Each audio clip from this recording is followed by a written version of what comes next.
Welcome to the Seminary and Convos podcast. In this podcast, we share what we've learned on our theological journey. It has been 2 months now, actually, since we sat down to record, and we have not been neglecting the podcast. We have talked so many times about wanting to sit down and record an episode, and we've talked through many episodes. But what has prevented us from actually sitting down to do this recording? Well, for a long time, all of our equipment was packed. This is true. Because, big life update here, we are now coming to you from Marion, Ohio. Yep, last time we were in Texas, last time we recorded a podcast, and now we are in Marion, Ohio. This is a major life event that happened, and all of it came about between January 7th and now. So it's been a little bit of a whirlwind. And what are we here for now? Well, it's interesting because in seminary at Southwestern, at least, Adam Greenway, typically he's the president. He always says something along these lines in the first chapel of the year. He says, seminary is not for you to be a perpetual student, but to get out into ministry. Mm-hmm. So welcome, but don't stay too long. Yeah, that's not to say rush the preparation, but don't become a lifelong student. Yeah, be a lifelong learner, but, get out into ministry is what he's Put it into saying. practice. Yes. And God has led us here for ministry. You finish your degree in 2.5 weeks? Yeah, in May. So it was time to start thinking, looking, praying, which we have been for several months now, about ministry and where God might have us to go. And you have applied to several churches in a couple different states, actually. And I know this is a question that somebody asked me. Where did you find out about this church? So this church I found out on SBC.net. You just click on that's the Southern Baptist Convention website, and it was posted on there. And you can actually a really cool map that you can see where. I felt like the Lord was leading me back home to the Midwest area. In fact, I was born and raised about an hour away from here in Findlay, and now we're in Marion. I really feel like I'm home. We've had this conversation. It's like we've moved so many times. I feel like I want to pick my tombstone out, and I'm just bury me here. I'm done. I'm done with moving. So it's good to be home. For sure. And I will say, too, a lot of people asked when we came here, how do you feel about, you're a Texan, you're leaving Texas, and pretty much all my family is there in Texas. But when we moved to California, I really felt like I lost my Texas identity. And when I went off to Bible college, I knew I might never come back home again. I was surrendered to missions and thought that was probably going to be on the foreign field. So I've been excited to be here and see what God has in store for us here in the way of ministry. And we'd like to share just a little bit about what this process looked like for us. Obviously, everybody's process of finding the ministry God's called you to is a little bit different, but how the process worked for us, because we've had friends that have asked and just had various questions throughout the whole process. So you found it on SBC.net. We talked about it every time you would find a church that seemed interesting that you wanted to go ahead and turn in an application to. And this one was a little bit different. I remember you talking about your cover letter. Yeah, so this church, I was looking for a lead pastor here in Central Baptist Church in Marion, Ohio. And just when I went to the website, I was just so impressed by so many things. The level of organization, the church is elder. There's a plurality of elders, which I really like. And the other elders are much older than me. They're people that I feel like that they can mentor me, and they have been. And mm-hmm. I'm getting real close to both of them, really. They just give and give and give to the church. One of them's a retired pastor from the area. So I wanted to be sure that when I went out in ministry, it was not in a place where, all right, now I'm in charge. It's not about that. Quite frankly, I need help. I need guidance. I need consultants. I need counsel. The more that you study in a place like seminary, the more you realize you really don't know anything. Yeah. And I think that's the same case. The more you serve in ministry, the more you realize, wow, I need more equipping. And but then when you were interested in it and we talked about it, the cover letter that you wrote was different than all the other cover letters you had written before. So when you're applying for any position, any job, and ministry is the same way, there's always a temptation to be overly professional, and you always should be professional to an extent, right? But there's a certain line, and it's different for everybody, where you're no longer being yourself. I don't really feel like I really crossed that line necessarily, but this place was different. The church, it's almost seemed like it's too good to be true. Okay, they're probably not even going to be interested in me, so you know what I'm going to do? I'm just going to write up a cover letter, and on my cover letter, I'm just going to be real. I'm going to be as transparent as possible. I'm not going to be overly professional. I'm going to be just personal, that, hey, this is why I'm interested. I feel like I could potentially be a good fit. I believe in a plurality of elders. I'm from the area. I feel like God is calling me there. I have experience as a pastor. I just put it out. It says, I feel like I could potentially be a good fit at the church. If you want to reach me, you just basic stuff like that. I was just putting it out there. I wasn't hiding anything. I wasn't using overly impressive language, just in plain language, in plain terms. I felt like I needed to be myself. Mm-hmm. And it wasn't 2 days later that I heard back. And I think I applied for about 6 or 7 different pastorates, and this was the only one that I've ever heard back on. Which in a way I feel like was kind of a blessing, because then we didn't get our hopes up for those other places, only to have the Lord show us that wasn't where he wanted us to be. But I know I was kind of holding my breath through this whole process. So you heard back after 2 days, and they responded with an email questionnaire, which you filled out, and some of those questions dealt with what sorts of things? Yeah, so the first questionnaire was just over email, and it was ministry, doctrine, ministry philosophy, things like that, basic stuff. They want to answer just a bunch of ministry-oriented questions. Are you even capable? Do you have the same philosophy, the same ministry values, basic doctrine, things like that. It was a pretty basic, intense, but basic. We did discover eventually that a lot of the materials that they used in the interview process, there's actually a guidebook to finding a new pastor or something along those lines. I forget the exact title, but we can link it at the end, is on the SBC website. Yeah, they have tools to help churches find a good fit for their new pastor. So I thought that was actually really neat, because a lot of churches wonder, like, how do we go through this process? Yeah. I noticed that there's all kinds of forms on there. They didn't use them all, but they picked the ones that they felt would be very beneficial to them. And I was really impressed with the pulpit committee and the chairman of the pulpit committee. His name's Ben. He just did a phenomenal job. I was just like, I knew that whatever pastor that they called, whoever it was, they were going to find the guy that God has for them, because they just did a phenomenal job. I was impressed from the very beginning. So in all parts, you just wrote with honesty. I remember talking about it and with you, and one point that you made to me is like, it's tempting to say, oh, let me give the answers I think they want to hear, but just telling the truth, be yourself, because you want to be yourself all throughout your ministry and not come in under a false pretense of somebody that you really aren't, trying to impress people. So you were up front, and the church was up front with us. I remember the job posting listed the job description and even the expected salary range, which was a little bit different for me. I know, and this may just be the perspective of the given college that we came up in, but I know, like, in interview days, it was like, never ask about the salary, but it's kind of helpful to know just for practical purposes. It's extremely helpful. Is it even, going to work? You're, as any husband is called to provide for their family.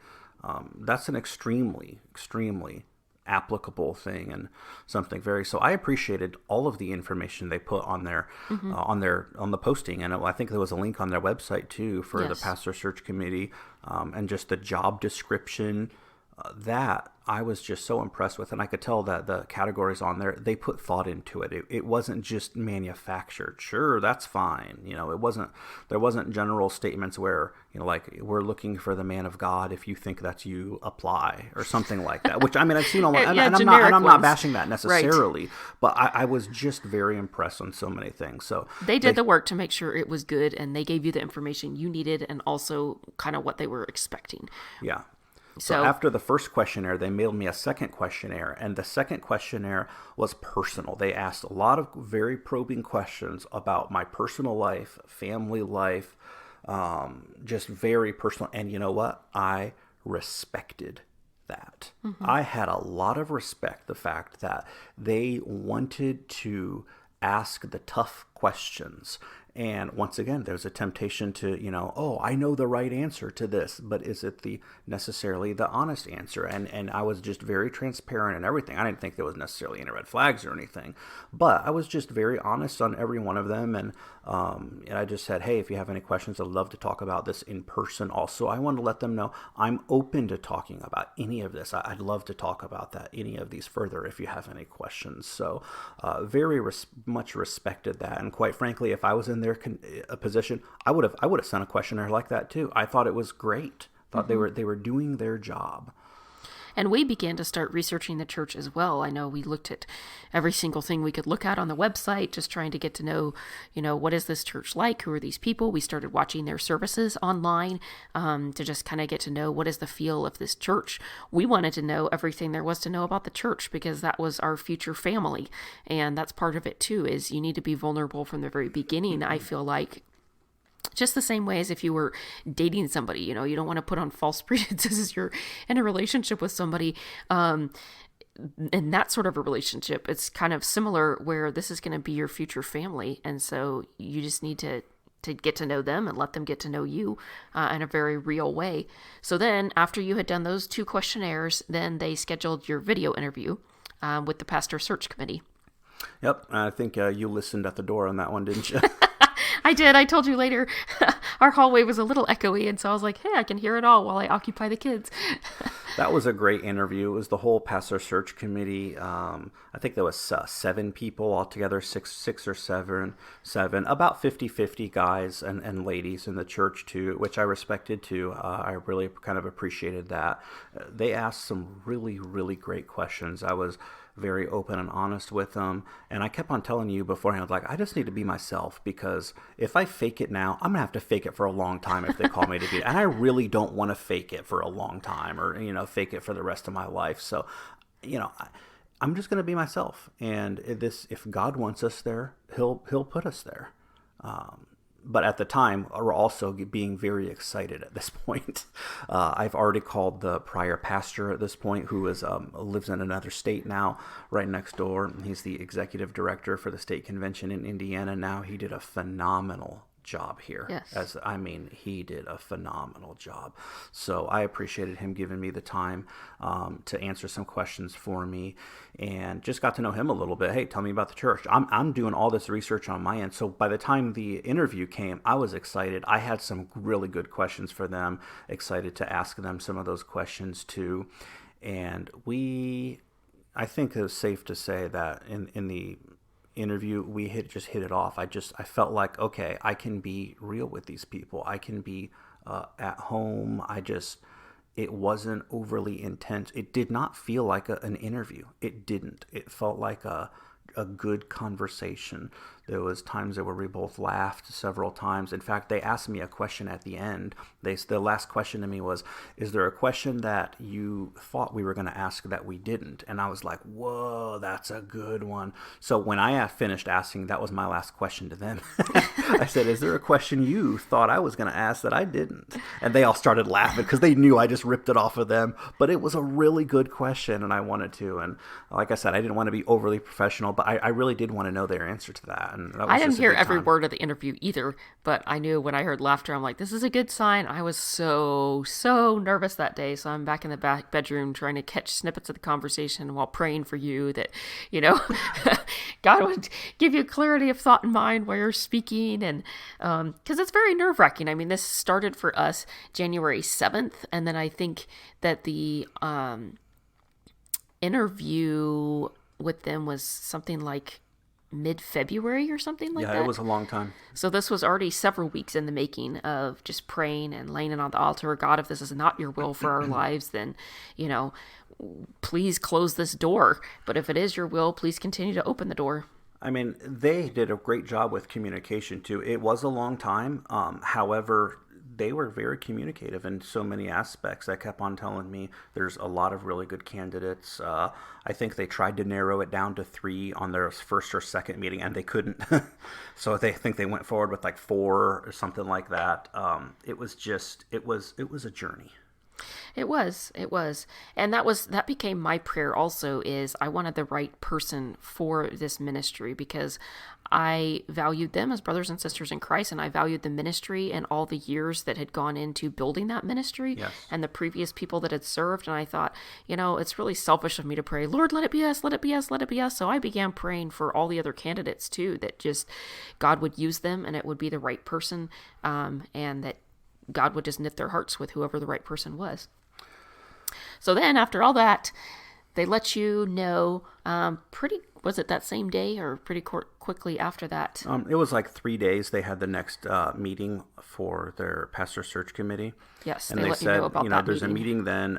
We'll get back to you, after that, after the meeting. And of course, at this point, I'm reading into everything. What does that mean after the meeting? Is it going to be a week after, 3 days after, everything, right? Well, anyways, that night, not the night of the interview, but the night when they had their meeting, we were out playing on one of the playgrounds, took our kids on a walk on campus and played one of the playgrounds on Southwestern Seminary. And I get a text message from Ben saying, "Hey, are you and your wife available? Can you guys FaceTime real quick?" And already I'm like, "Rebecca, what are you doing? We gotta go now. We gotta go into the building and get Wi-Fi. We gotta hurry up. He wants FaceTime." I just knew something was good because they've never met you before. Exactly. But they wanted to meet you. Yeah. And they wanted to FaceTime. Like, they're not gonna do that and say, you guys, you're cut. Yes. So but shout out to our also- good friend Holly Bennell. She was there at the playground, so she Yeah. watched our kids. And But we ran also, to a I was not classroom. expecting what they said. I was not expecting it at all. Yeah, so we ran over to a classroom, both of us super excited. I'm like, this has to be good news. They wouldn't call me in to be like, you're cut. And then once the video came through, they all had ear-to-ear grins and smiles and everything. I'm like, this is good. So they asked if you were still interested in being their pastor. Of course, I'm thinking, inside I want to just jump up and down and be like, yes, we're still interested. But I just smiled. And you said, well, yes, I'm very interested. And so then after that, that was a pretty short call. They were excited. We were excited. They said they wanted to recommend me to be their candidate, the pastoral candidate. So they flew us out, our whole family, about a month later. Just about. Yeah, a they little under that. flew our whole family up here, and they rolled out the red carpet. Wow. they did. Like, they wanted to make sure that, well, and which we wanted to come anyways. In fact, through this whole process, it's kind of crazy because, my first semester at Southwestern in winter term of 2020, I took a class on missiology. And the ending project to that class, it has like a 15-page paper on a mission and strategy paper. You have to choose a city, do a bunch of research on the city. If you were to go plant a church or reach that city, what would you do? What's your mission and strategy? 14-page. I didn't know where to pick. I'm like, boy, I pastored in youth pastor in Texas. I pastored in California, but there's just kind of this inward pull. I felt like I wanted to come back home to the Midwest somewhere. I felt like it's time for me to be me. The only place I know how to be me, because California became a Californian to reach Californians, and the same thing in Texas. So I was like, I don't know. If I had to go one place, it'd probably be Marion, Ohio. And in my first semester at Southwestern, I wrote a 14-page paper on mission and strategy on reaching the town of Marion, Ohio. And here we are now. Yeah, it was just so neat looking back to see God's hand and so many different steps in the process, and just how he answered prayers, how he opened doors, the right timing, everything else. God's plan is so amazing, and when you see it unfold, it's just a really neat thing. So they flew the whole family out here. We got to visit with the church family that Saturday. We flew in on a Friday evening, and then the Saturday there was a meet and greet with elders and deacons and got to know them. And then there was a meet and greet with the church family, and I briefly shared my testimony. Eric shared his testimony, and then I just was a mom, took care of our kids, and he got to go around to different groups and talk to people. And then he preached that Sunday. And Eric, how did you decide what to preach on? Well, it's interesting because I even though obviously there was a lot of attention on me, there's something inside me that's like, I don't want any church service to be about me. I was also convicted that even in an occasion like that, that I might displace Christ. So, and I did not want that to happen. So I preached on Colossians 2 on the supremacy of Jesus Christ. And I just preached a positive, encouraging message about just lifting up Christ. I think the title was "It's All About Jesus." I think it was Colossians 1 actually, but it was all about Jesus. Yes.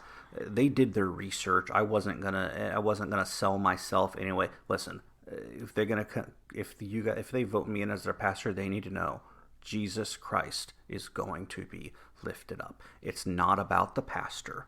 It's not. I wanted to take all of the attention and put Jesus and keep him center stage. That was my personal goal for my trial sermon, I think some people call it. Yeah. So when we left from that trip on that Monday, everybody was excited. We could tell the church family was excited. Somebody, I think it even said, I wish we could vote this Sunday, but the church constitution said you had to wait a week. So we flew home, and there was lots of prayer that happened during that week, I'm sure, on their side and on our side as well. And our prayer was that if it was God's will for you to go, we were praying for you a unanimous vote. According to the Constitution, you only needed a 2/3 vote, but we wanted to come to a church that was united, and seemed like kind of a big prayer request, but that's what we prayed for. Yeah, and it's pretty rare to get unanimous. It's one of those things where I was praying for it, but I mean, I think I would have come even if it was something like 80% or something like Right. that. If it was like, well, you made it 66%, 2/3, I would have been like, why don't you go ahead and interview your others and just see? Because I don't want to. I wouldn't want it to come in and with disapproval. That's it. Right. And God answered that prayer, and on March 13th, was it? It was March 13th. Yep. You got the call that Sunday. How did that go? Well, he just said, well, you got the vote. It was unanimous. And I was shocked. I was shocked. It's one of those moments where like, this is surreal, so I just flat out said, well, I accept the call. I would love to come and be the lead pastor.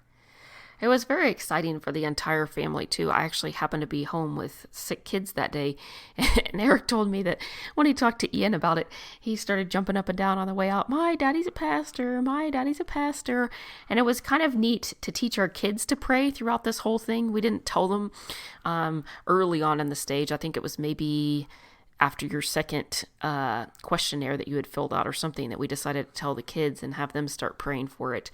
And they wanted to come up here and be close to family and cousins and things, but we were like, tried to stress to them the importance.